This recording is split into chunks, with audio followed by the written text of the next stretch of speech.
Okay, so we're waiting for everyone to come in. Yeah, it looks like we have a couple of people so far. Hello, Jane and Rebecca and William. Please let us know where you're tuning in from as you come into uh, the webinar. Um, I am not at the Mark Twain House this evening. I will be tomorrow night for a different event. Um, Exotic Glastonbury. Very exotic. Middletown, Connecticut. Oh, Middletown, wonderful. So I'll go ahead and get started. Hello, if this is your first time, welcome. You might not know who I am, or you might if you've been here before. I'm Omar Acevedo, and I'm the Literary Program Coordinator here at the Mark Twain House and Museum in Hartford, Connecticut. Thank you for joining us for this virtual program for Roctogenarians, late in life debuts, comebacks, and triumphs. I just want to start off by saying virtual programs like this are produced in part with support honoring the late Frank Lord. We are grateful to honor his memory with these programs. And I want to say thank you to our members. I know we have some of you out there in the I spoke to some of you earlier today. I really want to encourage you to become a member if you're not a member. It's a great way to support our museum, and you get a lot of benefits too. You'll receive free or discounted admission to our author programs, to the house and museum, year-round discounts in the store and cafe, and much more. Please visit our website for more information. Or ask me in the chat or email me.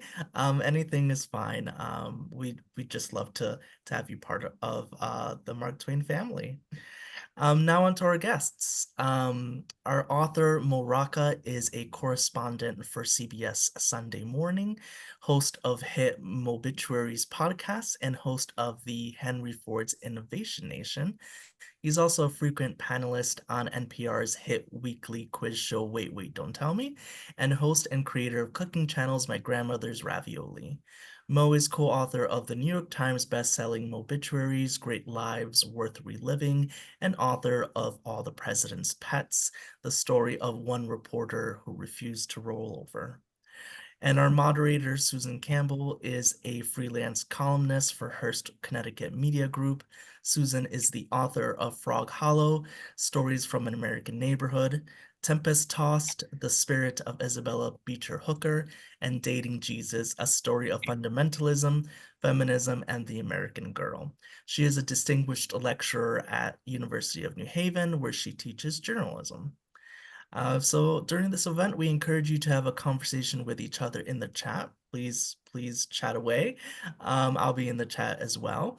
But if you have a specific question, just post that into the Q&A section. It's a button on the bottom of the screen. It has a talking icon with a question mark inside.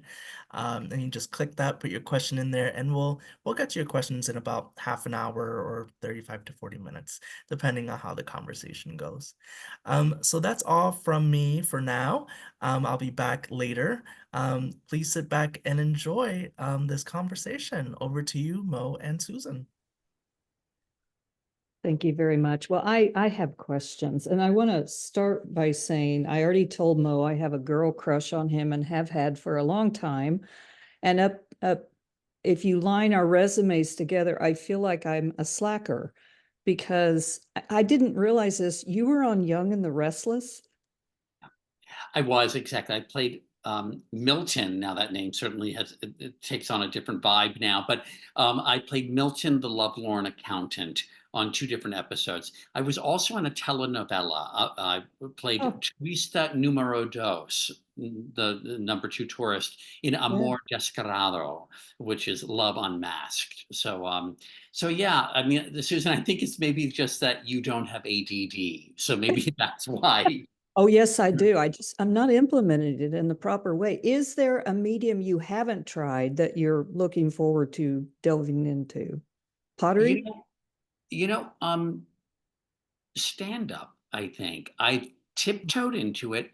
Wait, Wait, Don't Tell Me a couple of years ago, started sending the panelists to non-broadcast events, live comedy events, where we each tried about 10 to 20 minutes. And I had a whole bit that sort of qualifies as stand-up, so I'm edging towards it. But I once had a psychiatrist who said, you don't want to do something for counterphobic reasons. You don't want to do something just because you're afraid of it. I'm not sure that I agree entirely with that. So I had to really sort of self-examine and say, do I want to try stand-up because I really want to try it, or is it because I'm just so freaking scared of it? Because it's sort of the purest form of, no safety net. It's just you kind of nakedly on stage and the audience. So I do think that's something I want to try more of. Oh my gosh. No, no, I would rather run naked through my neighborhood, but that's just me, and I'll do that later in the dark. I have to ask, the big question is, despite Young and the Restless and your telenovela, you seem inordinately focused on old and dead people. Yeah, yeah. With obituaries, with this particular book. Is there something we need to know about you that you are drawn to that stage in life? Well, a couple of things. First of all, Susan, I do have to put it in context that I did Mobituaries first about dead people. Now I'm doing really old people. So I'm moving towards middle age. And so we're moving, it's sort of a Benjamin Button type thing. We're moving Sure. backward in time here. I think there are a few things. I think I had older parents growing up, which I always liked, actually. I don't think that there was a time that I was embarrassed by it. I mean, you get embarrassed by your parents for all sorts of things, but their age wasn't one of them. And from a fairly early age, I found it kind of interesting that I recognized that my father, for instance, to him, Elvis Presley was kind of new and a little edgy, right? They weren't boomers. My father was silent generation, so he was Bing Crosby, and my mother, it turned out, is actually a little bit older, in which we didn't know until later. It's its own story, but I think that I always was kind of an old soul and thought, I not that I wish I had been born in an earlier time, although I have sort of gamed it out and decided that if I hadn't been born in 1969, I would have loved to have been born in 1888. I have it all worked out why, and so I'd been enjoying the World's Fair at the turn of the 20th century when I was 12 years old, but I'd be too old to fight in World War I because I don't like trench warfare. And, but then I'd be part of the 5 a day on the Orpheum circuit doing vaudeville and then early television. So I had all of that worked out. But yeah, so I always had this sort of romance, I think, with the past. I'm not sure where else it comes from. I like to say that old people are my jam. I mean, I created this cooking show where I went around the country learning to cook from grandmothers and grandfathers in their kitchen. And and I really did it just so I could hang out with these people and hear their stories and hear from them the two or three things at that stage in life that really mattered to them. So maybe it's that I'm seeking answers, truly, and on CBS Sunday Morning, I don't gun for the interviews of the young hot stars. It's not that I spurn those, but that's not really what I want. I'm not that interested in that. I'm much more interested in talking. I love talking to Angie Dickinson. That was my pitch. She had nothing to sell. And I thought somebody told me, my friend Todd Purdom, the journalist, said, I went to dinner with her and she's what a broad. And I thought, wow, yeah, Angie Dickinson. And I just loved her. Yeah. Do you suspect when you're older, some middle-aged to young journalists will come and pump you for all the things you've learned? I hope so, but I don't know. I don't know. It depends where I am. I mean, the culture is so diffuse and so forgetful. So I don't know. I mean, I hope I'm still doing what I love to do, which is basically make people interested in things they didn't expect to be interested in. That to me is really satisfying. If I can say, here's this thing, and you go, what? And then by the end of it, you're interested in it. So if I can continue doing that, I hope that, yeah, I would love that. I would love to get to a place where I'm really confident of what I've learned and that I can impart that. Yeah. Very cool. You had such a wide variety of people in Roctogenarians. I didn't know what to expect when I opened it, and I was stunned. You were you weren't all over the map, but I never knew who was going to come next. How did you choose who to include?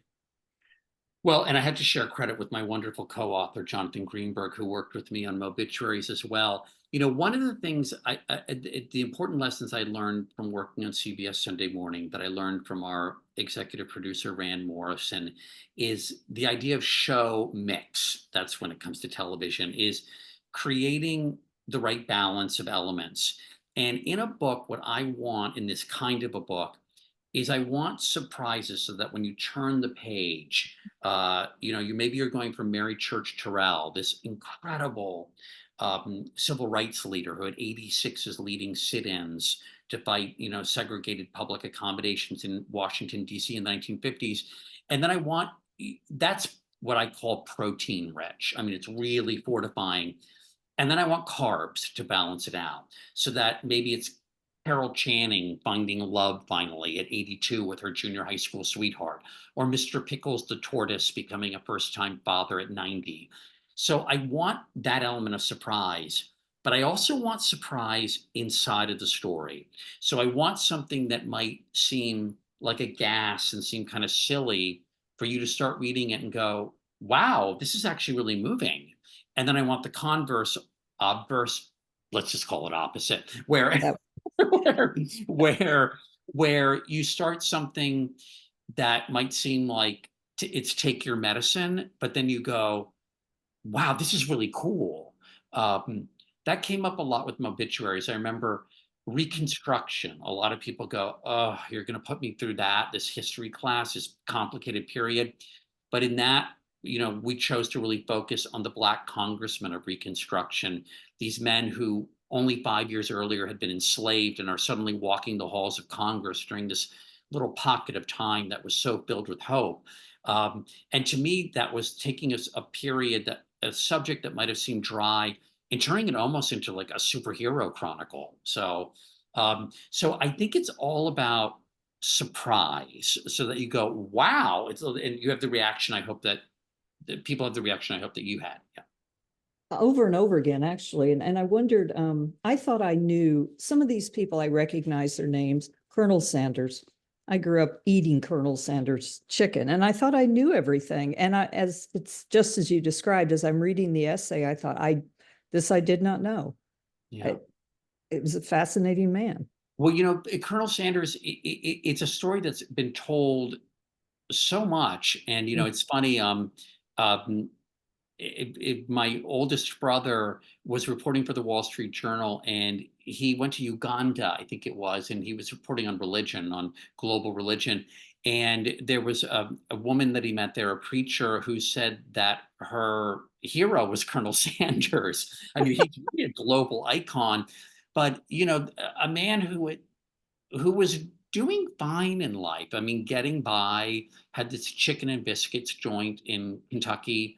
And then a highway in the 1950s cuts through Kentucky, bypasses the small town, and the bottom falls out of his business. He has to sell it at auction at a loss.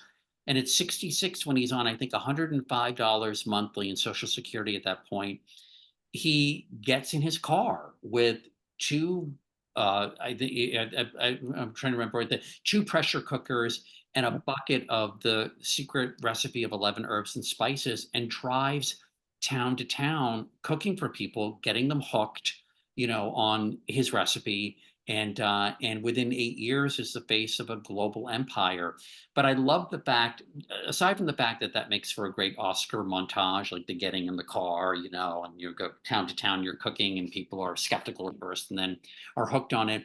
I love that idea of somebody who just gets in the car and drives forward at that age, because he could have subsisted at that point on that Social Security, but it wasn't good enough for him.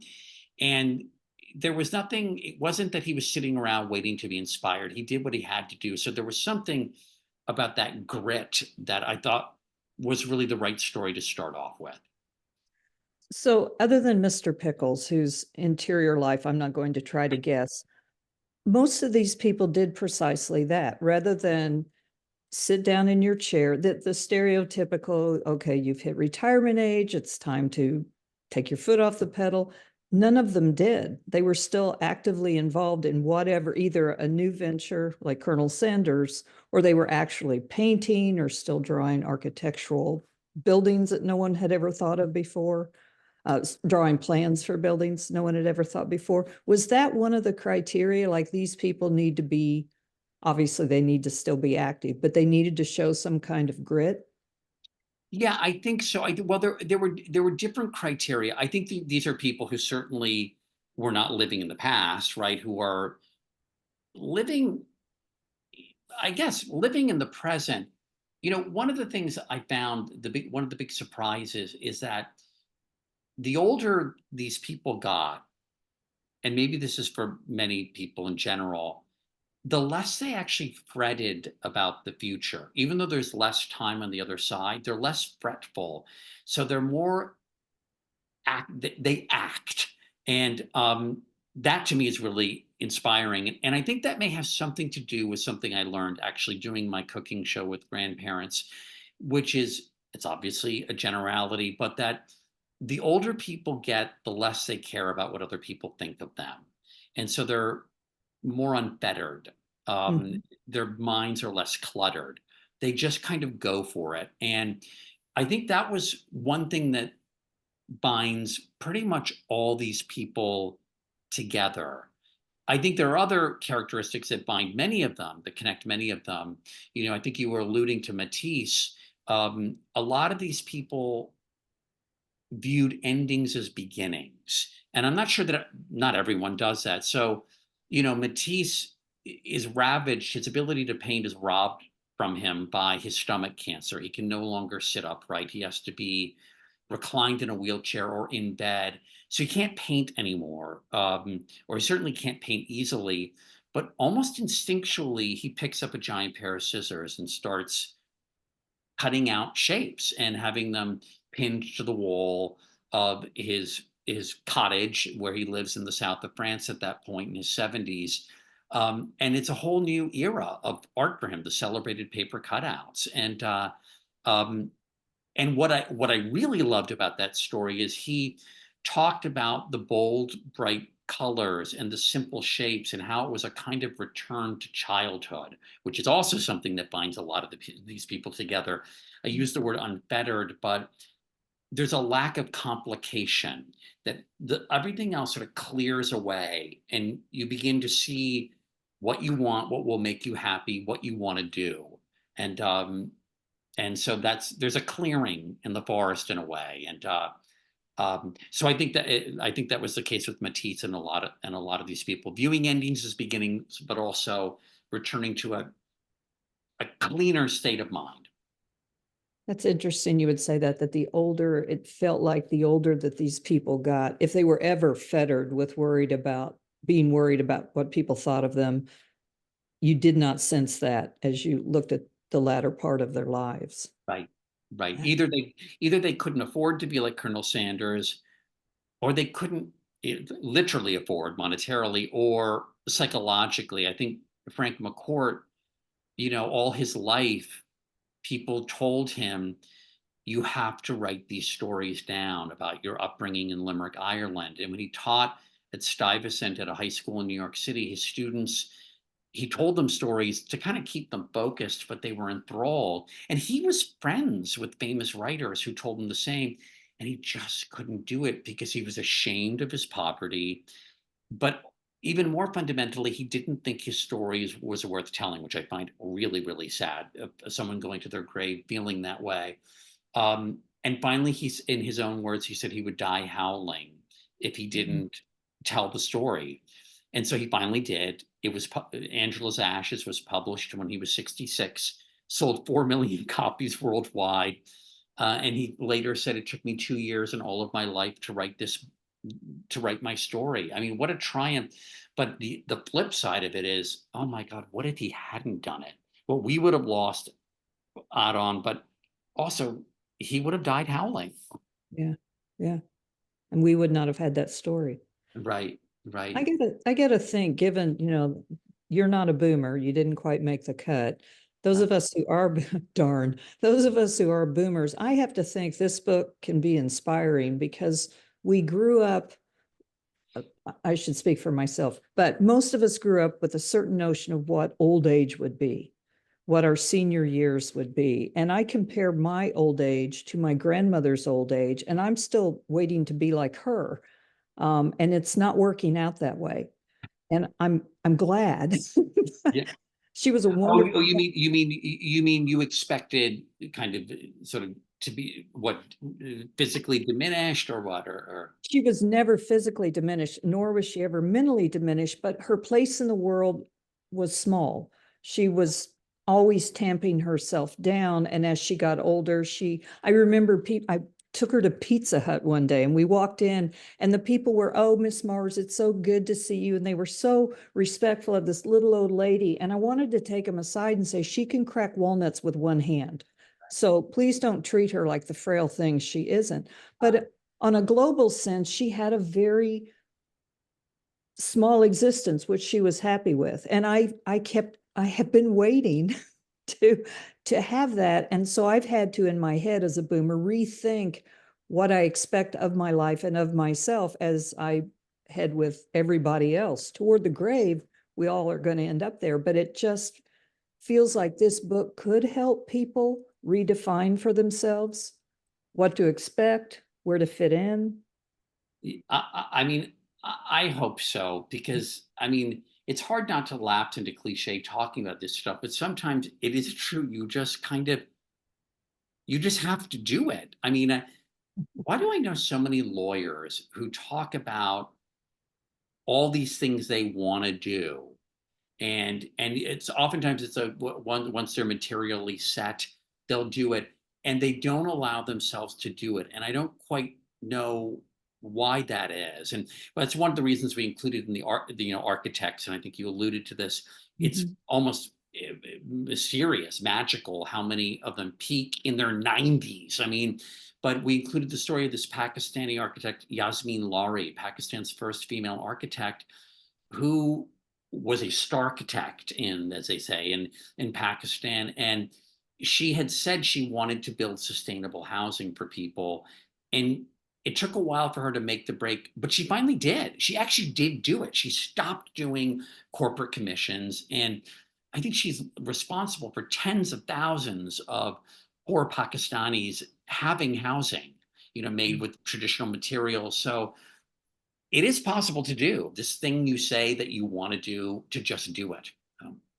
And stop putting it off. What if everybody left this webinar and we all did that one thing we've been putting off? Right. That's stand up for you. Sure. That's one of the things. That's one of the things. Yeah. That's one of the things. I'm also, as of August 12th, a father. Oh, Right. Mazel Tov. That's If you wonderful. hear a baby crying in the background. It's So that is, in fact, that's my late in life. So, thanks. So, oh my, how old is your baby? she is 8.5 weeks old. So you're not sleeping. Not much, and I'm No. happy about that. Not Yeah. much, although Oh, she's that's the best. already sleeping pretty well, I have to say. Will So, you share her name? Josie. Beautiful. Yes. Congratulations. Well, thank you Okay. so much. My So I husband, did I did that, so I won't be having babies right now, but that's wonderful. That yeah, is wonderful. yeah. So you're a father, and what I'm I'm the about Mr. Tortoise I'm the Mr. Pickles, that is. I'm the Mr. Pickles of news correspondence. I believe there are men who are older who have had Yes. children, so you're in the running maybe, but not by much. So this is a totally unfair question to ask a father or anyone else. Did you have a favorite as you and Jonah were accumulating this list of names and their stories? Well, Frank McCourt certainly became one of my favorites. Mhm. I had interviewed Ruth Slenczynska before, who is a classical pianist who was the Shirley Temple of classical music, known that as that. When she was 9 years old, she subbed for Rachmaninoff. I mean, she was a true major sensation, and had a miserable childhood. A father who was very, very abusive, a frustrated violinist who'd been injured during World War I and took out all of his frustration on her. She quit playing when she was a teenager, understandably. She had to come back to it to make a living. And I met her when she was 97, and she had had an album come out. She's now close to 100. And she she came back to the piano on her own terms. And I think she's probably been never been happier than she is now in her 90s, or if she is 100 at this point, she may be. And so that story, I had done that story as a television piece, and so to write about it was even more fulfilling and inspiring. The photo of her, the story to me was heartbreaking until she comes back to it. But the photo of her is what, 4 years old, sitting next to that huge piano. That was incredible. Yeah. Yeah, no, so that was, boy, I loved that story. Yeah, so many. And I love the story of Laura Ingalls Wilder, you know. Why? I It's, did too, but why did you like writing that well, I story? loved the books and the TV series growing up. Um, I did not realize how difficult her life was after the prairie years.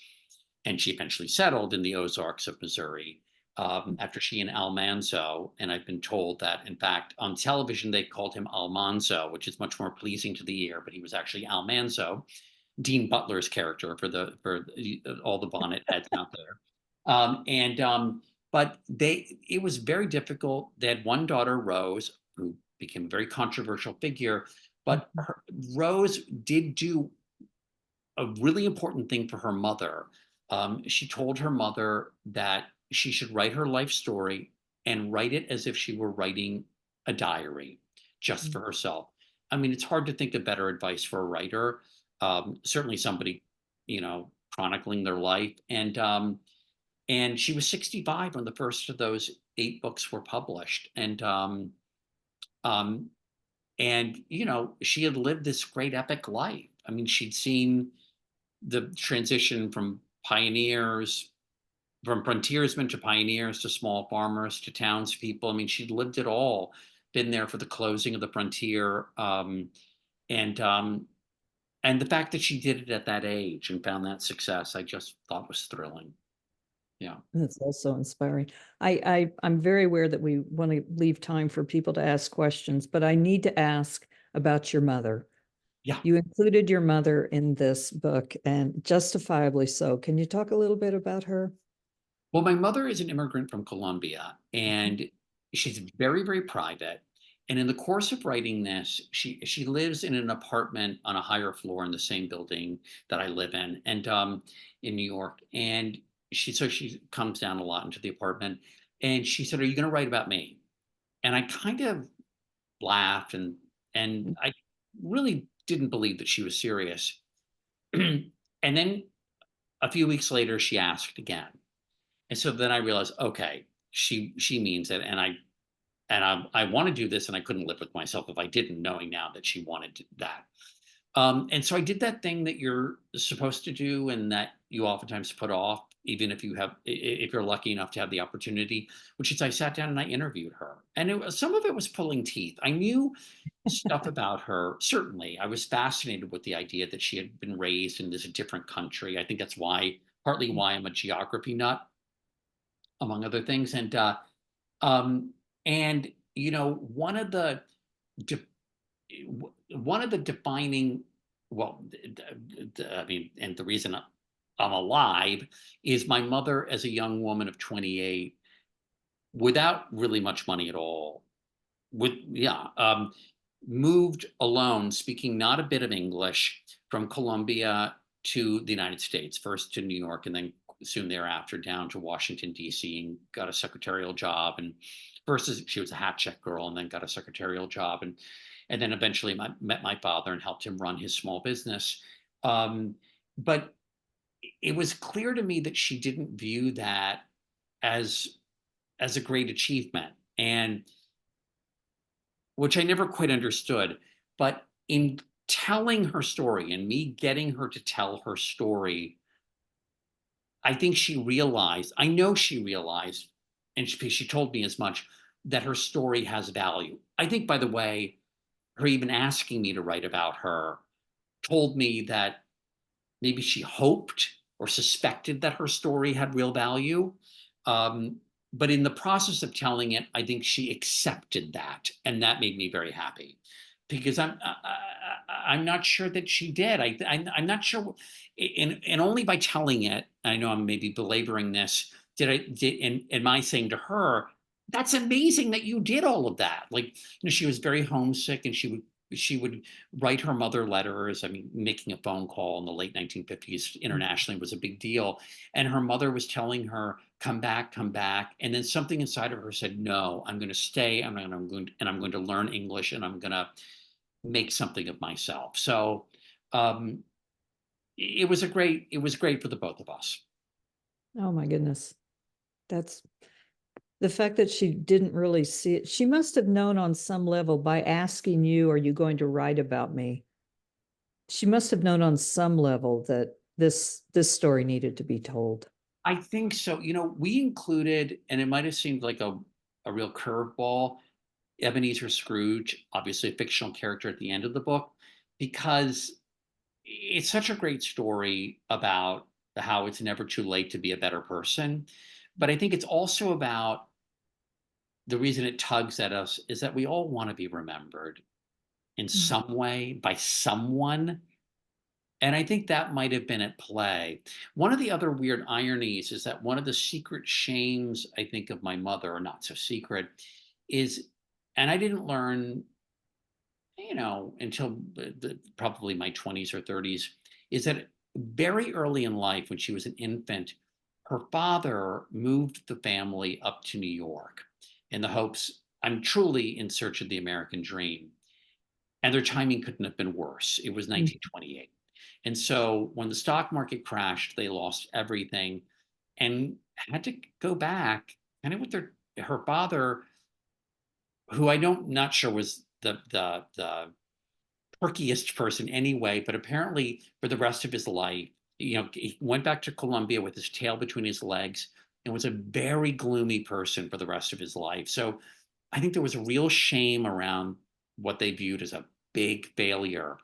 And in the course of my mother telling her story, she finally realized that she did what her father was unable to do.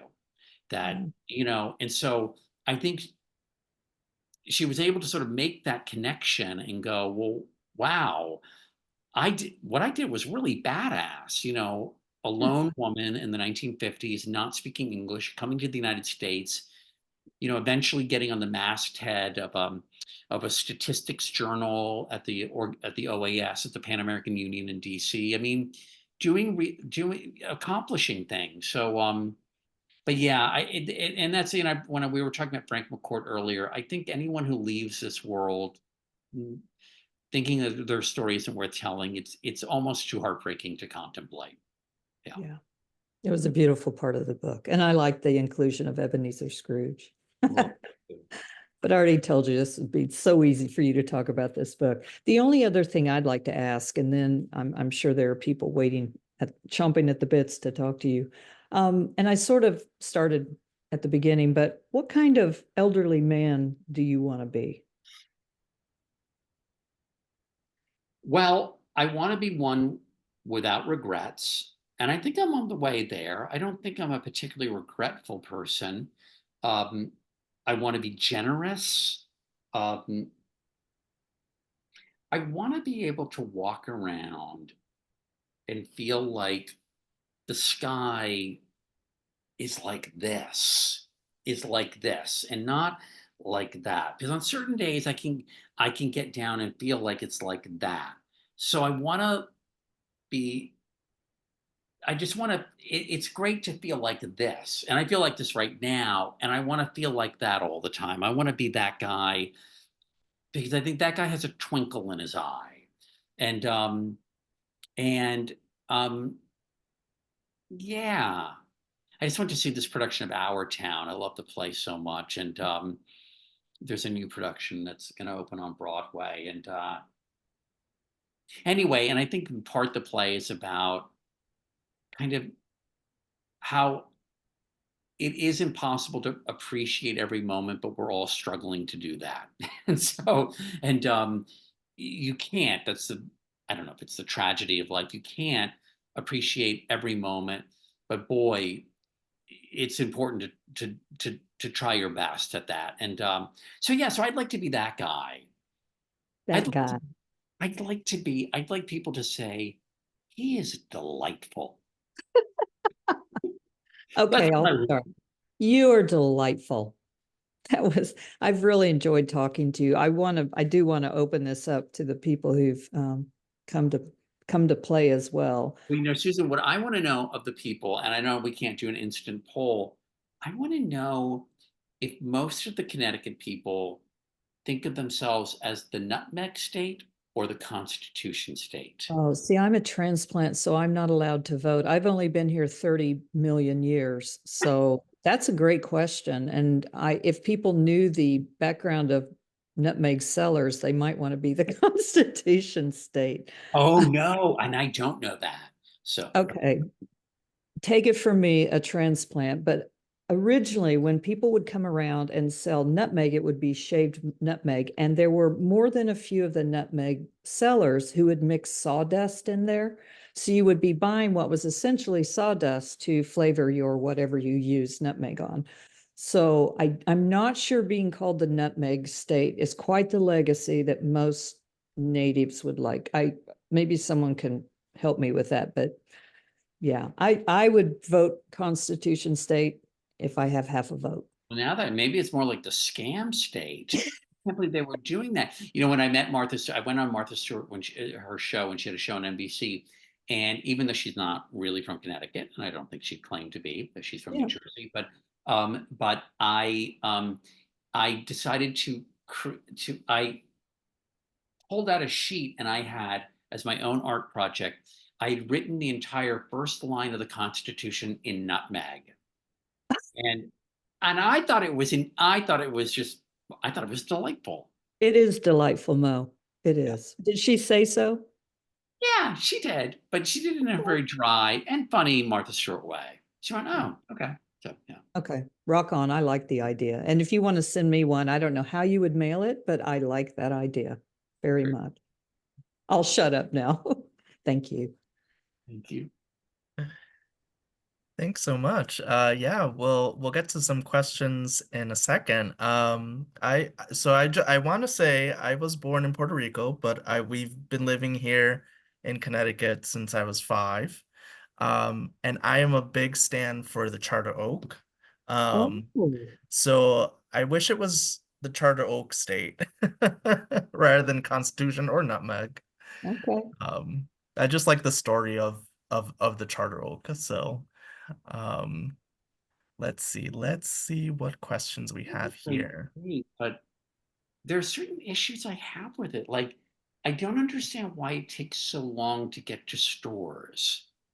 Like, why? Because you look at the map and the state is small, and I'm like, it You does. have to earn it. No. Mhm. You have to earn it to go to stores. To get to Eastern Connecticut, you must be worthy and you have to earn it. Okay, because I could drive to Butte, Montana quicker from New York than the store. It's endless. You're like, what is going on here? I cannot explain it It's hard enough to get from the city to like New Haven. So anywhere.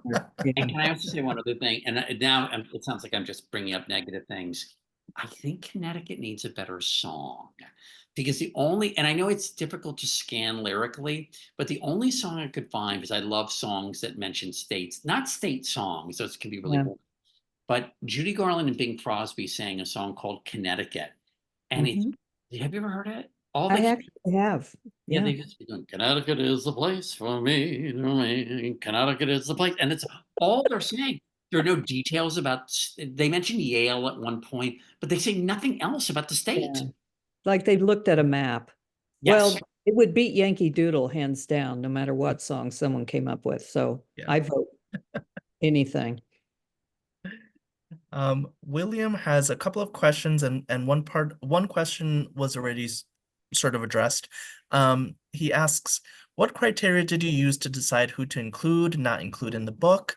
Also, were there any people you started writing about but ended up leaving on the quote unquote cutting room floor? Wow. The one person that got left on the cutting room floor, whom I regret, And for her alone, I would love that there to be a sequel. And I blame my mother because when my mother said to write about me late in the process, and then she asked the second time, I went, all right, I've got to do this, but I don't have time to also write about Marilyn May. Marilyn May is a great jazz cabaret singer who guested on Johnny Carson more than anyone else. Mm. In the 1960s, she was nominated for Best New Artist when she was already, I think, in her 40s. She was against Tom Jones and Herman and the Hermits, and her career was very lean at times. And when she was 77, she did a show at the Metropolitan Room in New York, a small club, and the New York Times reviewed it and gave her a rave review. And 2 years ago, or a year and a half ago, at the age of 95, she played Carnegie Hall for the first time and sold it out. I mean, it truly is a remarkable story. Um, Ella Fitzgerald once called her her favorite white girl singer. I mean, this is a person with real chops, and she's become a friend. She's a really amazing, and she's 96 now and still is touring around. So it's an extraordinary story. Yeah. That's a great question. Wonderful. My friend Diane wants to know, does Mo write his own puns for the Innovation Nation show? I do not. Our executive producer, Jim Lichtenstein, wrote them all. There may have been a couple of times when I tweaked them, maybe, but at most. But no, he gets the full credit for that. And I love doing that show. I love it. Because it's a show on Saturday mornings on CBS that looks at the history of innovation, but great innovations of the past, but also we have roving correspondents who visit with young inventors, and the sign off of that show, Dream Big, Don't Quit. Every single time I've delivered it, I've really felt it, because I think you have to have both. I mean, I think you have to keep dreaming, but I really wish the word stick-to-itiveness were um, in the dictionary, because it's a really underrated quality. Yeah. Wonderful. We have another question that asks, I assume that not everyone you wrote about is famous. How did the not famous people come to your attention? Well, I think that partly our researcher, Zoe Marcus, we knew categories that we really wanted to look into. And I felt pretty passionately that we include an elderly civil rights leader. I didn't know enough to know who that person might be. John Lewis was 25 when he led marches across the Edmund Pettus Bridge. Martin Luther King Jr. Was 34 when he delivered the I Have a Dream speech. But I knew that there were elderly leaders. And so Mary Church Terrell was somebody I did not know about. And Zoe found, researched her and brought her to us. And I thought it was such a powerful story, um, because she was somebody fighting for a better world that at best she'd live in for a couple of years. And indeed, when the Supreme Court ruled in her favor, in favor of integrating public accommodations in Washington, D.C., she was 90 and died just a few months later. And so I found something very powerful, that idea of somebody fighting for a world that they're not really going to be able to enjoy themselves. There's also a question, is Ruth Slasenska being taken care of by Shelley Morman Stallman? She is, at least the last that I knew of it. Shelley Morman Stallman and her husband, I think Randy is his name. Shelley was a student of hers, and they now, Ruth lives with them.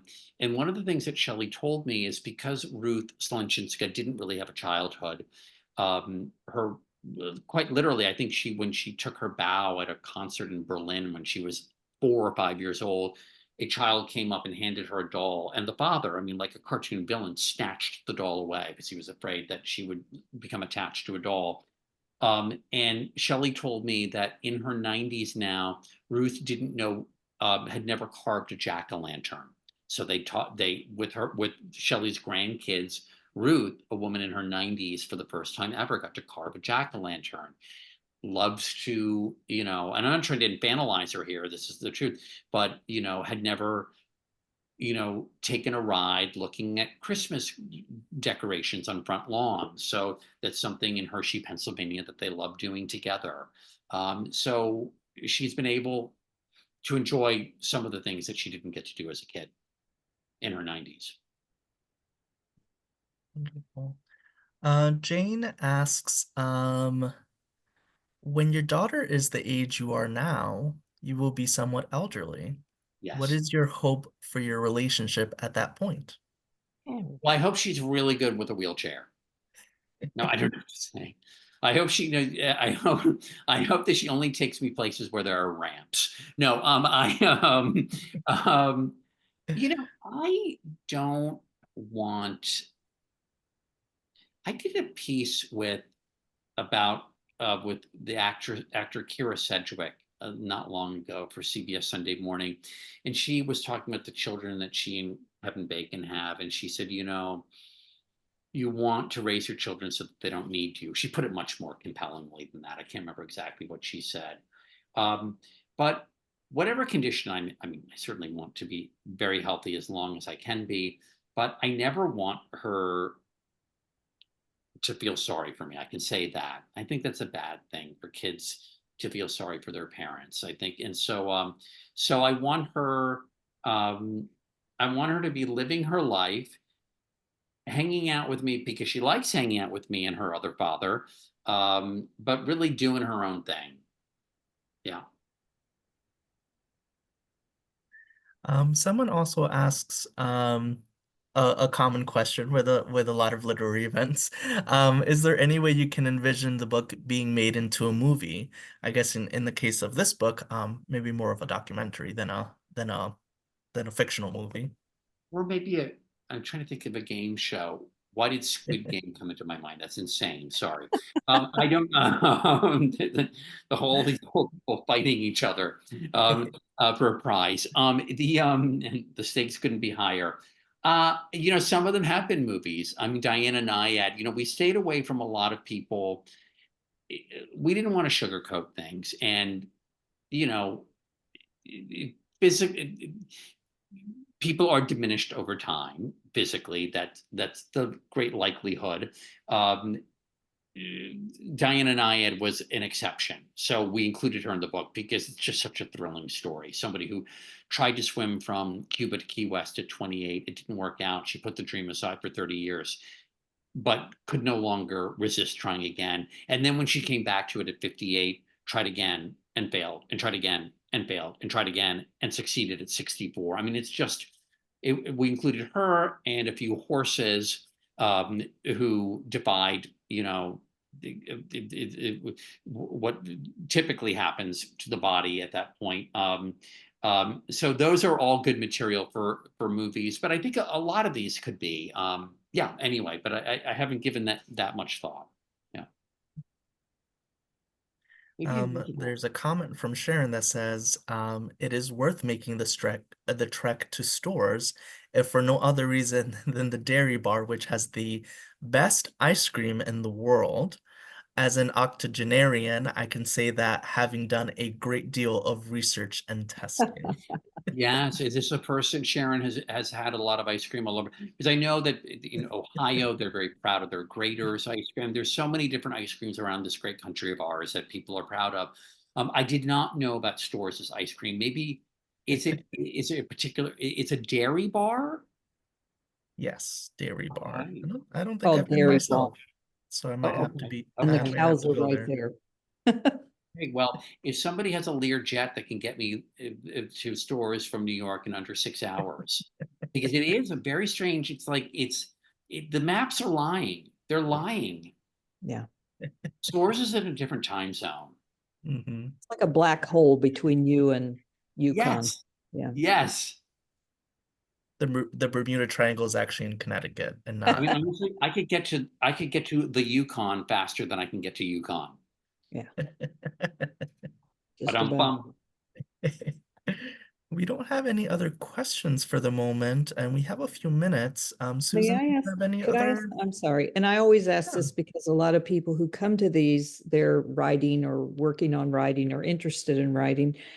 So I want to ask you about your process and with everything else you're doing, when did you carve out time and a baby? Like, you didn't get the baby while you were writing, did you? Did you No. acquire? Okay, that would be crazy.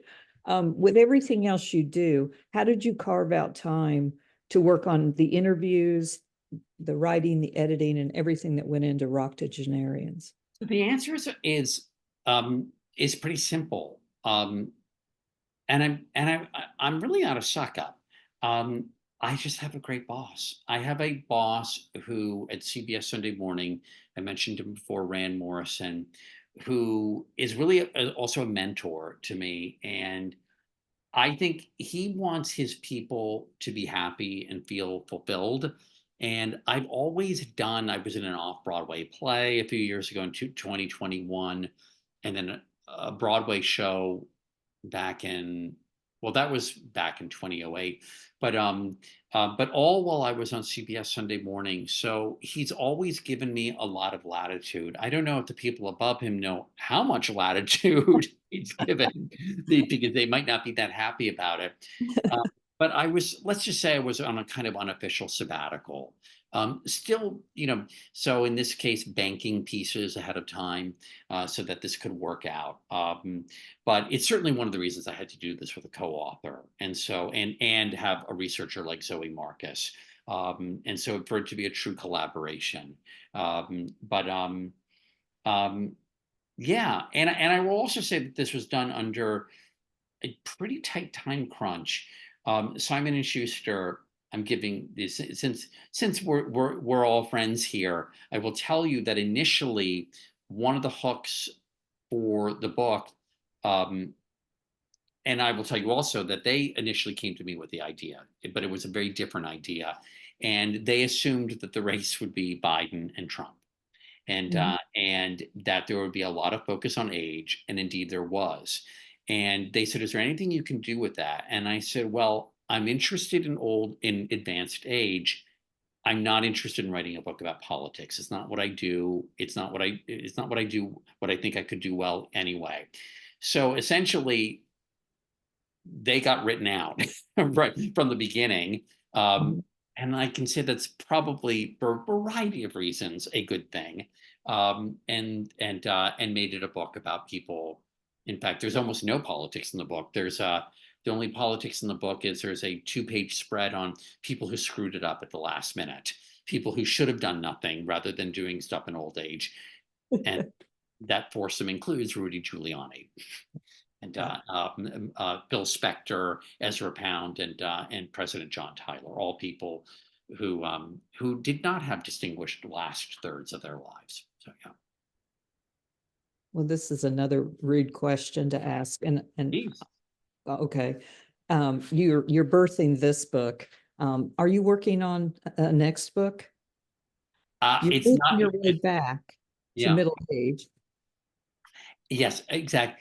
I'm not working on another book right now. I scroll down little ideas, um, and I don't know that I'll continue moving back, towards less older people, from the dead to the middle aged.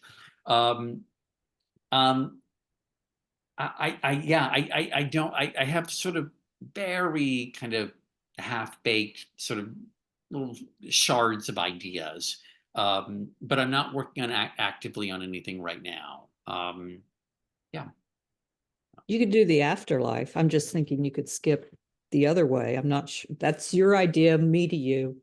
It's a gift. Yeah, yeah. Well, listen, I am very interested in how people's beginnings. I really am, and when I interview people on CBS Sunday Morning, um, that are legends or on in years, I am very interested in what got them started, how they got started. So there may be something there. Yeah. Okay. All Yeah. right. Would you prefer to interview famous people or regular people?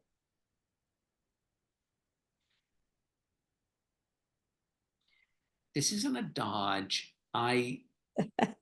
Yeah, it is. It kind of is.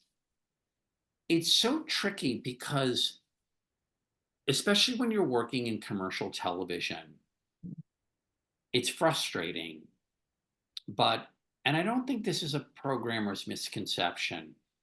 People are interested in bold-faced names. I mean, maybe this sounds so facile.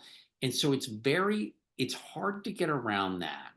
So then the challenge becomes, how can I take this person who is already well known and get them to say something new? Um, but I can tell you that I'm most proud when there's somebody, let's say that they're adjacent to those people. Um, I'm going to give you an example.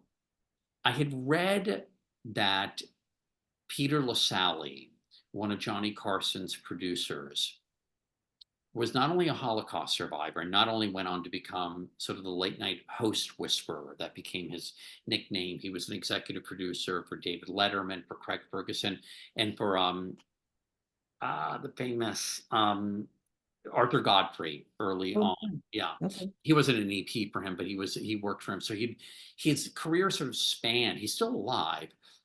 He's not well, but his career sort of spanned late night. But I read somewhere that he had gone to elementary school with Anne Frank, and that sort of blew my mind because you think Anne Frank exists in another world. I mean, it's almost hard to talk about. But then that this person who was alive and with it had been a contemporary of hers in a schoolyard, obviously before the horrors that would follow. And I thought, this is a person who this is who has had a fascinating life. And let's just say that there are names attached to it that will bring the audience, that'll hook the audience in. And he hasn't been profiled on television. It's one of the profiles I'm most proud of. You can't find it on YouTube because there was certain pieces don't live on YouTube because they have clearance issues, so they air on television. They have to get pulled right off. But I think his story is so compelling. Um, so that's the kind of thing I feel really good about because you didn't know the name, but it didn't take a lot to make you go, I want to know who this person is. Yeah. So Uh, this was the man behind so many careers that we knew the careers, but not him. Absolutely. Yeah, exactly. And what he had gone through, he was in two different concentration camps. Um, what he had gone through certainly couldn't help but inform his later life and sort of the own connections he made to working in comedy and what he had gone through. I mean, there was just so much there. Um, I love good characters. So when I did my grandmother's ravioli, I didn't want to do celebrity grandparents, and there were none. None of these people were famous. Um, in fact, it's part of what made the show work is that these were people that were sort of the opposite of the Real Housewives.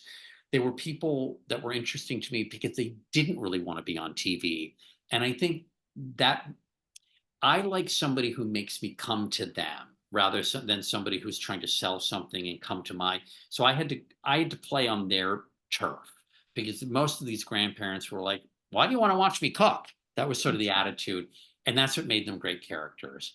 So in that case, I loved it, and the vehicle was built on that. So I guess this is my roundabout way of saying I wish on a bigger broadcast program there was more room for people who aren't famous and who have great stories. Yeah. I wondered with this book, and I know we're coming up on time, but I wondered with this book if anyone, when you contacted them to interview them, said, "Why do you want to talk to me?"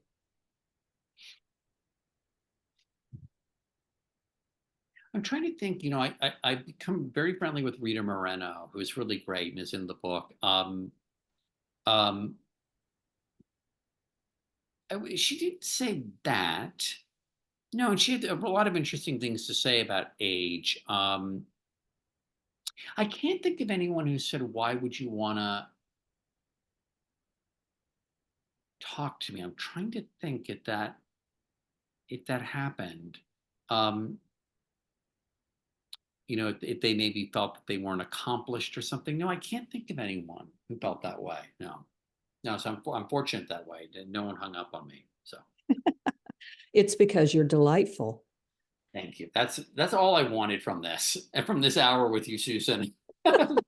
Please, everyone, go in the chat and say that Mo is delightful. That would Yeah, be that's awesome. what I need. If there's a Yelp or whatever, just like do 5 stars on the delightful scale. I'm looking at these comments here, but it's about stores here. Okay, great. We have a state troubadour. Okay, yeah, and they have to write a song about Connecticut. Interesting. Okay, yeah. Okay, you got a Yes. lovely. That's not bad. Ah, nice. That's great. Cole Porter. It's a lot delicious. It's so lovely. I understand the reason why your lips are. It's like okay. Well, I this has been a lot of fun. So thank you so much. Thank you. Absolutely. Thank you. Thank you so much. And one day we hope to host you up at the museum. You won't have to go to stores. So it'll be a little easier to get to. Well, I We'll would like send a that little very jet. much. Yeah, excellent. It was Yes. wonderful to talk to you. Thank you. Great talking to you, Susan, and thank you, Omar. Take care. Bye bye. Yep. Girls. Thank you so much, Susan. Bye bye, everyone.